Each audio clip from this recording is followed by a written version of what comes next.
Good day everybody, Joanne here from the Green Fingered Longlies. Today is Monday the 16th of May.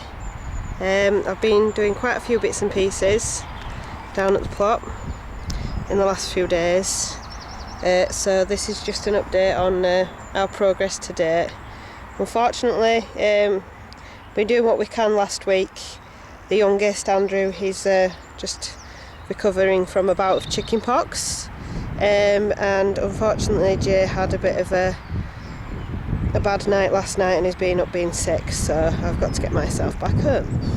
So I've just been down and covered all of the potatoes up. I think apart from a couple of handfuls in a random few bags, I think that's about it for covering up until letting them grow properly now. Because as you can see by these ones right in front of me, there's not really any space left in the bags. So that's it for the potatoes, all doing well. The first earlies were Red Duke of York, then salad potatoes, Charlottes. Moving on to the main crop, which in this bed in front of me, which were the Maris Pipers and Harmonies. Honeysuckle at the front near the archway seems to be doing really well. I've just put some, it's like this bendable twiny stuff. I've just, as you can see, I've attached it to either side there. Just see if I can zoom in on the little cord thing itself and just see it very faint there. So using that just to train it to go up the archway, seeing if I can get it to go around. Somebody suggested putting one at the other side. I don't want to do that just yet because we are going to be putting sweet corn in that bed, and that sweet corn will probably end up overshadowing whatever plant we put in there. So at the moment I'm just sticking with training the honeysuckle from one side. I did get to put some plants in the lower bit. I've put some dwarf dahlias in, just a handful. They're only really young at the moment, so just hoping that they take there. So that's the what's going to be the sweet corn, which is empty at the moment. The potatoes, still got the squash beds covered up. That's definitely going to be a job to tackle in the next couple of weeks. I have noticed with some of my things that I've been bringing down that it's a bit warm for them at the moment, so I don't know if that's this freakish heat wave that we always have in May. But I think for bringing them down here, I'm going to have to let them grow a bit bigger before I do. Sorry about the wobble of the camera there. So here we have the white onions. Not had any luck with the spring onions, so this bed's still empty. The garlic, all going strong. I did manage to de-weed this bed. I'm going to do the onions as well soon. The red onions again, doing quite well. A lot of foliage from weeds under there, so I do apologise. Flower bed, apart from the grass that needs taking out, these foxgloves, they're doing really well.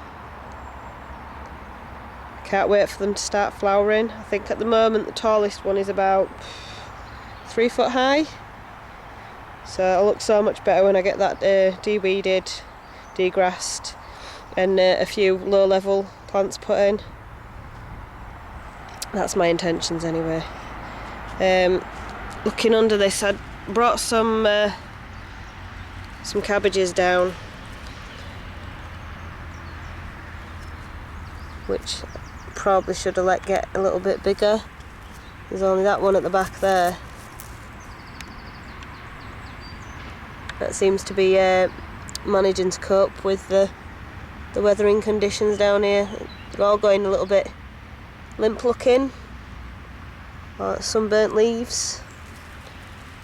So I think myself and Phil are going to have to assess how we're actually doing things and how big we're going to let them grow. Otherwise we're going to end up seeding loads of stuff and not getting anything from it. So in this bed, sorry while I just get this up, I've got some sprouts.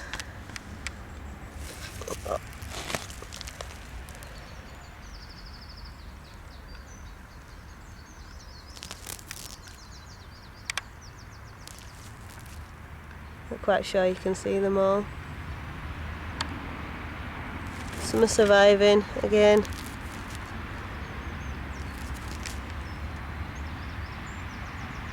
Some look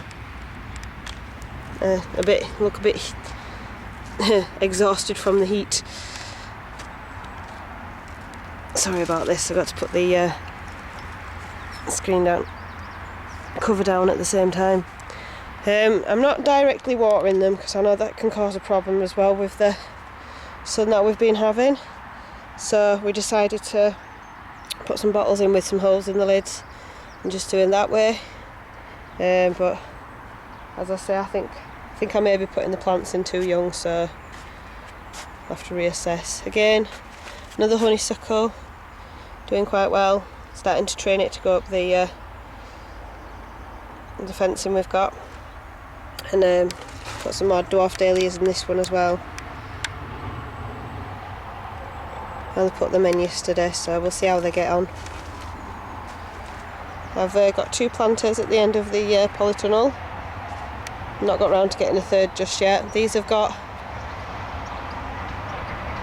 Sorry, I've just realised all the little plants are alyssums, not dwarf dahlias. These are the dwarf dahlias. I do apologise for that. So all of the small ones that I've shown you with the honeysuckle and in here as well, the alyssum, carpet of snow. And the bigger ones are the dwarf dahlias. So I think the heat's getting to me today. Spent too long outside. Same with that one. So we've got 3 dwarf dahlias and 2 alyssums in each trough. The radishes that we planted, probably say about, well, just a bit less than half have managed to stay okay. So on this side, these are the French breakfast ones.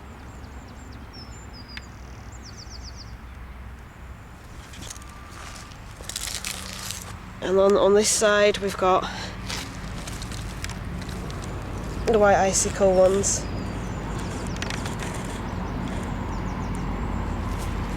So we believe we may have to resow those, but I'm not bothered.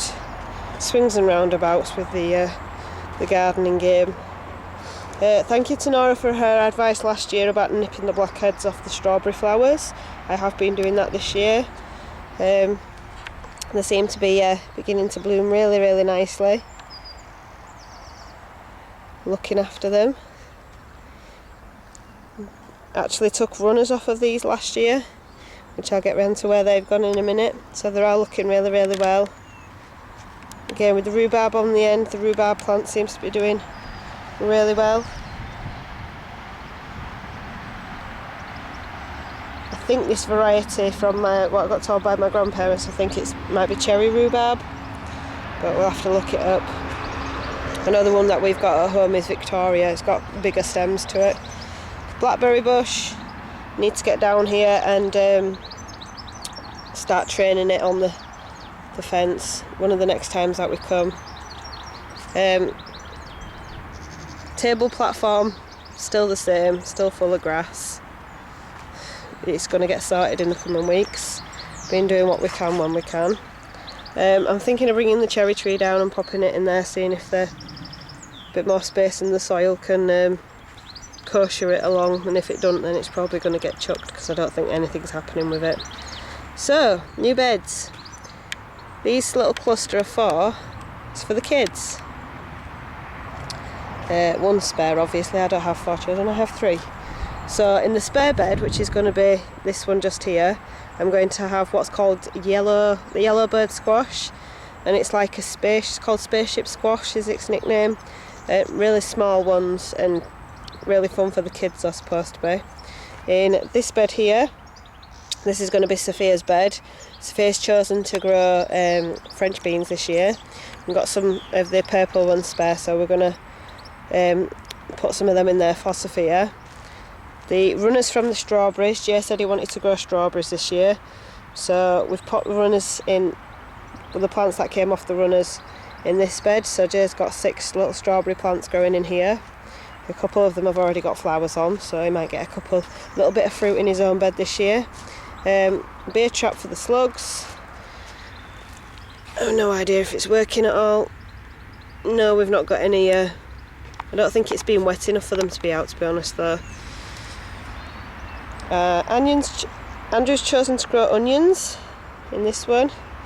So we took all the bulb onions that we had left over and we had them in seed trays at home.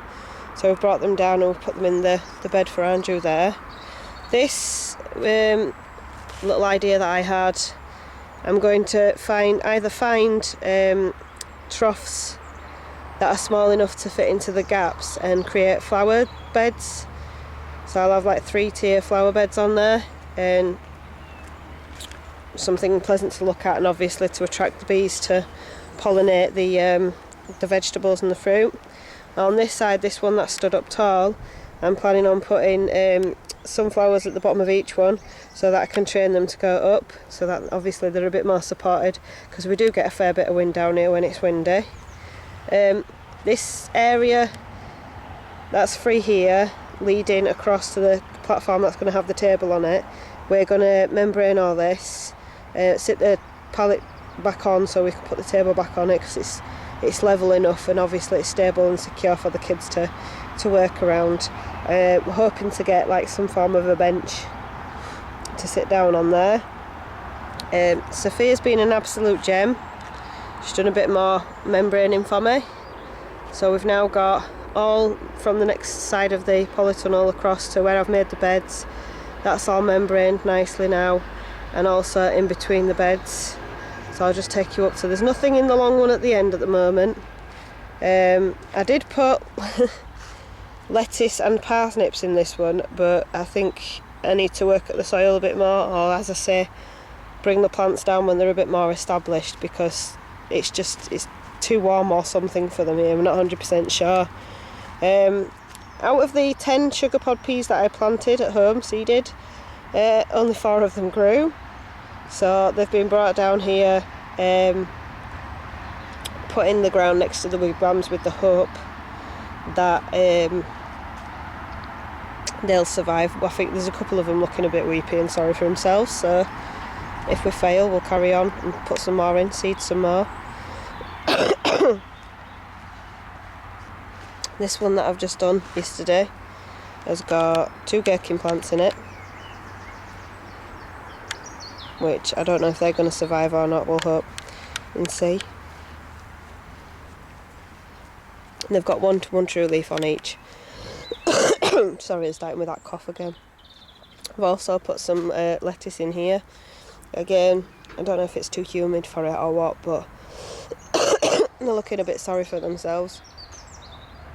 We'll just have to keep chipping away at it. I don't mind seeding more, as I said before. We've got runner beans. These are supposed to be the stringless variety. Unfortunately, quite a few of them seem to be getting sunburnt leaves.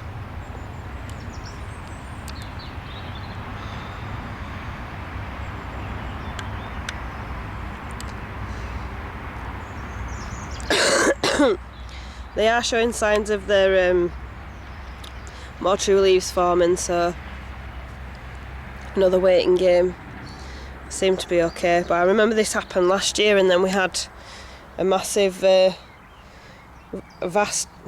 massive amount of crop which we just absolutely inundated with. Yeah, the wigwams I kept in one piece from last year. The only thing that I have done is put some new fresh twine on them again. Anybody wanting to see how to put up a wigwam, please refer to our previous videos, probably around this time last year. We do have one that I did with my daughter of how to put up a wigwam, and I have an nasturtium in here. I'm not putting nasturtiums in a plant bed this time because they do like to take over, so I thought if I could keep them contained but let the flowers just like trail, that would be a better way of having them on the plot, because they're really good for attracting the bees. Also got a hydrangea that I brought down here just to make the tap area look really pretty, which I don't think I did too bad a job of. So spanning round, all in all, get in there with the plot. There's a few little bits to sort out.